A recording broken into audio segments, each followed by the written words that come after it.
आज रेडियोस्कोप के बारे में हम लोग डिस्कस करेंगे।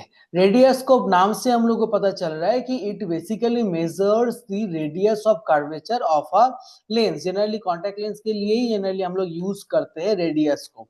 तो इसका radioscope is optical instrument use to measure the radius of curvature of a contact lens surface. It is useful to checking the posterior or back surface of the rigid contact lens and therefore verifying the base curve और view's error of the lens। Basically क्या होता है कि हम लोग का जो मान के चलो हम लोग का जो आई होता है कॉर्निया, कॉर्निया के ऊपर में हम लोग कॉन्टैक्ट लेंस पहनाते हैं। तो ये कॉर्निया का जो स्ट्रक्चर है उसके साथ साथ कॉन्टैक्ट लेंस का जो स्ट्रक्चर है वो दोनों सेम होना चाहिए। इसका जो कॉन्टैक्ट लेंस का बैक सरफेस है वो कॉर्निया का फ्रंट सरफेस के साथ इक्वल होना चाहिए, उसका रेडियस इक्वल होना चाहिए, तभी जाके उसके ऊपर बैठेगा। इसके लिए हम लोग को कॉन्टैक्ट लेंस का मेजरमेंट करने का जरूरत होता है। तो टर्मिनोलॉजीज में देख सकते हैं बेस कर्व क्या होता है। For a contact lens the base curve refers to the curvature of its posterior surface. तो जो कॉन्टैक्ट लेंस है, कॉन्टैक्ट लेंस का जो पोस्टीरियर सरफेस है उसका जो बेस कर्व होता है, उसका जो स्ट्रक्चर्स होता है उसी को बोलते हैं बेस कर्व। तो इसको एमएम में हम लोग लिख सकते हैं। Steep versus flat. तो यहाँ पे एक ऐसा कर्व है और एक ऐसा कर्व है। तो कौन सा स्टीप है? ये वाला जो कर्व है ये स्टीप है और ये वाला जो कर्व है फ्लैट है।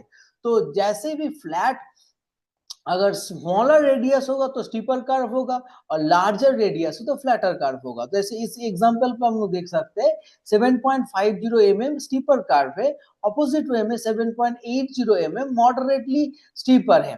फिर 8 mm धीरे धीरे फ्लैट हो जा रहा है, 8.5 mm स्टिल फ्लैटर हो जा रहा है। ठीक है, तो कैसे धीरे धीरे जब जैसे उसका लेंथ इंक्रीज हो जा रहा था, रेडियस धीरे धीरे जैसे इंक्रीज हो रहा था, उसका फ्लैटनेस भी इंक्रीज हो जा रहा था।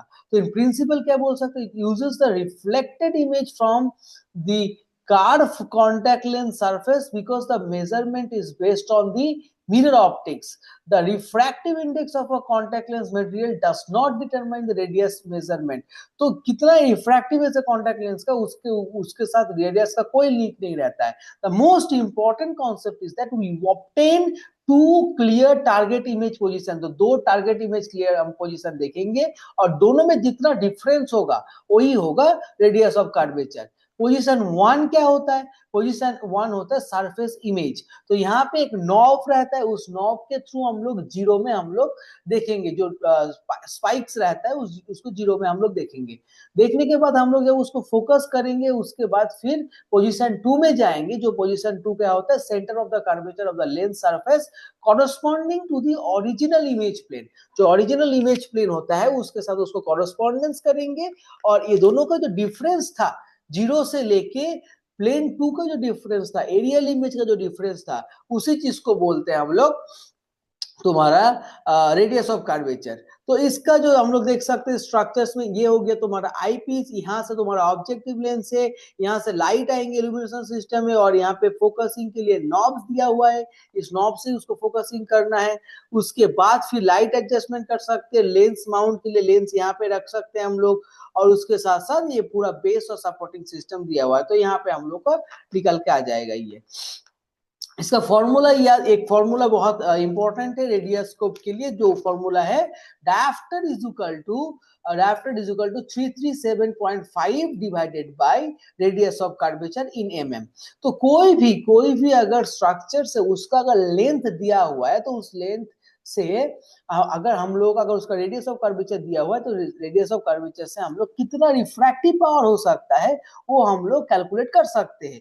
जैसे हम लोगों का कॉर्निया का फ्रंट सरफेस का पावर यानी रेडियस ऑफ कर्वेचर 7.8 के आसपास रहता है। तो कॉर्निया का पावर कितना होगा? तो फिर कॉर्निया का power dioptre is equal to 337.5 divided by 7.8 कर देंगे, तो उसमें हो जाएगा 43.27 डायफ्टर। तो इसी तरीके से हम लोग कोई भी रेडियस ऑफ कर्वेचर से हम लोग डायफ्टर में कन्वर्ट कर सकते हैं। तो डिफरेंट एरर्स हो सकता है इस इंस्ट्रूमेंट पर एरर होना कंपलसरी है। जैसे डार्टी लेंस होगा तो क्लियर विजिबल नहीं होगा, सेंटर अगर सेंटर में प्रॉपर्ली नहीं रखा तो विजिबल नहीं होगा, अगर रॉन्ग सरफेस ओरिएंटेशन है, इनकरेक्ट फोकस, फर्स्ट फोकस को इनकरेक्टली लिया था तो सेकंड फोकस भी इनकरेक्ट आ जाएगा, अगर मूविंग बहुत ज्यादा हो जा रहा था उसकी वजह से हो सकता है कि कैलिब्रेशन प्रॉपर नहीं है इंस्ट्रूमेंट का, तो कैलिब्रेशन करना जरूरी है। तो हम लोगों को थोड़ा सा कंफ्यूजन हो सकता है कि रेडियस स्कोप और केराटोमीटर में, तो रेडियस को बेसिकली कॉन्टैक्ट लेंस का डायमीटर मेजर करते हैं, ऑपोजिट डायमीटर मतलब रेडियस ऑफ कर्वेचर मेजर करता है, ऑपोजिट में केराटोमीटर क्या करता है, कॉर्नियल कर्वेचर मेजर करता है। कॉर्नियल कर्वेचर मतलब हमारा आई के लिए, और रेडियस स्कोप किसके लिए कर रहा था, कॉन्टैक्ट लेंस के लिए कर रहा था। कॉमन क्लिनिकल एप्लीकेशन क्या है, आरजीपी के लिए जनरली दोनों यूज होता है, but measurement principle radius scope के लिए ड्राई स्केल टेस्ट और रिफ्लेक्टिव टारगेट है। अपोजिट वे में तुम्हारा केराटोमीटर में रिफ्लेक्टिव मायर से आउटपुट दोनों में एमएम या डायप्टर में आता है।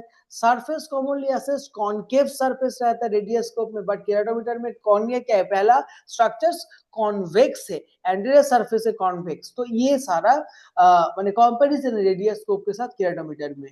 अगर आपको कुछ भी डाउट हो इस टॉपिक के रिगार्डिंग, रेडियोस्कोप रिगार्डिंग, आप कमेंट सेक्शन में पूछ सकते हैं। थैंक यू ऑल, मिलते हैं इसके बाद नेक्स्ट टॉपिक रेटिनोस्कोप के साथ आपका इंस्ट्रूमेंटेशन टॉपिक में।